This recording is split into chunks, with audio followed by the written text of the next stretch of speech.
Hi, my name's Luke and I'll be talking about identity. Many Indigenous people struggle with identity and what it means to be an Aboriginal person. According to federal legislation, to identify as Aboriginal and Torres Strait Islander, an individual must be of Aboriginal and Torres Strait Islander descent who identifies as being Aboriginal and Torres Strait Islander and is accepted as such by the community in which he or she lives. Confirmation of Aboriginality must be brought before the board where they discuss acceptance through communication with elders and community rather than genetic testing. By completing this certificate, an individual has identified themselves and after acceptance is able to access services and recruitment employment programs tailored for First Nation peoples. If someone was to identify as Aboriginal, you would not ask, "How Aboriginal are you?" Aboriginal people are reminded of the treatment towards them during the actions of the segregation policy, which included the stolen generation, which only stopped 50 years ago. Thus, people are apprehensive and don't feel comfortable identifying due to past policy. Thus, cultural awareness and exposure is limited, due to decades of poor treatment and the damage this has caused to Indigenous people. There has always been racist definitions, all from state legislation: full blood, half caste, quarter caste, all which would contribute to the treatment experienced by hurt communities, as these one-dimensional models of Aboriginality were used to categorise which breed Aboriginal people were, a name commonly used when regarding animals.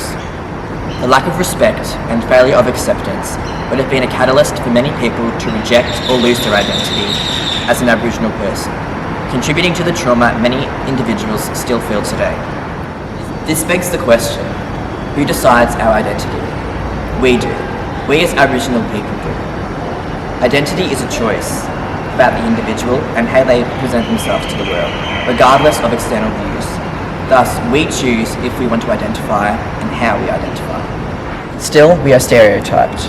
The first page of images on Google show individuals with dark skin and broad noses, as light-skinned individuals like myself don't always fit this stereotype of an Aboriginal person. Just recently, I met an Aboriginal person with red hair and blue eyes.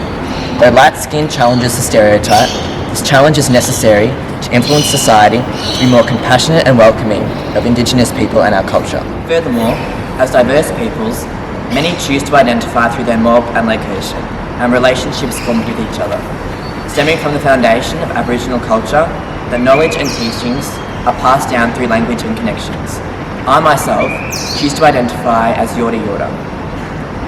Though language has been broken through government, support networks are available as society becomes more encouraging, understanding, and accepting of Aboriginal and Torres Strait Islander individuals.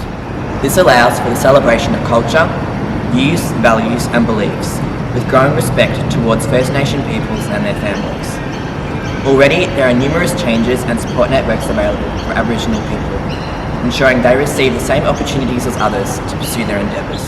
To me, Aboriginality is a cultural lifestyle with deeply shared connection to land and mob, engaging in shared experiences and being proud of our cultural heritage. Through family and relationships is where we find belonging and acceptance. Lastly, I'd just like to leave you with a poem that I think summarises identity. No matter how much you dilute, mix, match and try to pollute, our identity remains intact. Something you can't change, that's a fact. Our spirit is not measured by the shade of our skin, but by something stronger found within. A place you cannot touch or take away, it will remain shining out till our dying day. We will connect with it again, no matter how far we've been. Courtesy of Deidre Curry.